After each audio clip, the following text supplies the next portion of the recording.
Сегизинчи сураа. Ассаламу алейкум рахматуллахи ва баракатух. Устаз кандай амансызбы? Менин апамдын буту ооруйт, өзү бир аз аксап басат. Мен оор жүк көтөрүп калсам, сага оор болуп калды, жарымын мага бер дейт. Мен болсо, апа өзүңүз аран кетип жатсаңыз дагы менден жүк сурайсыз. Бербейм дегенден кийин бербей жөн эле кете бериңиз деп катуу айтып салам. Акырын айтсам болбой эле оор нерселерди көтөрөм дейт. Суроом, бул кылганым апама болгон урматсыздык, оройлук болуп калбайбы? Болот.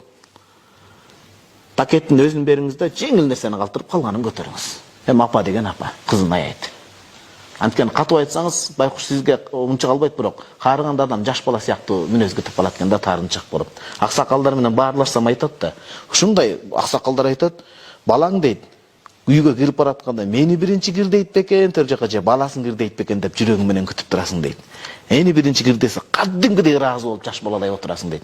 Кылт этип калат экен да. Жаш бала таарынып кала берет го, байкап отурсаңыз. Адам картайган сайын бала мүнөз болот да. Ошого апаңызды антсеңиз капа болуп калат. Ал чын жүрөктөн жардам. Ошого өзүңүз жаман көрүнбөш үчүн пакетти жеңил бир нерсени таштап коюңуз. Балама, кызыма жардам берип атам деп. Ал киши курсант, сиз көңүлүн оорутпаган үчүн сиз да курсантсыз, жооп берип аткан биз ам курсантпыз.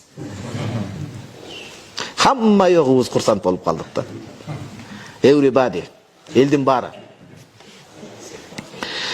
9-чу суроо. Жакында опрессия болот, дуа алып коюңузчу дейт. Аллахым жеңил кылсын иншалла. Саллаллаху алейхи раббул ашладым яшфия. Ан яшфия, апаңызга шифа берсин. Имам Шафи ооруп жатса, бир адам зиярат кылып, ассалаллаху ан юшфияка деп бир аракеттен өзгөрүп кетет да. Бул деген сөз сенден шифаны алып салсын деп айткан да.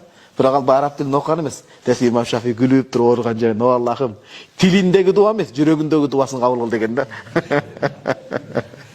Бул оорунун да адеби бар да. Бирөө катты төшөктө ооруп жатса, бир досу зиярат кылып келип тур да, достору менен сурайт экен. "Эмне себептен ооруп атасың сен?" Мисалы, ушундай нерсе өткөндө ушул оору менен ооруган адамдар ниче өтүп кетиптир дейтимиш да. Ошон үчүн ооруну зиярат кылганда адебин үйрөнүп туруп барыш керек, өлүн тилөө. Ал өзү араң жатса.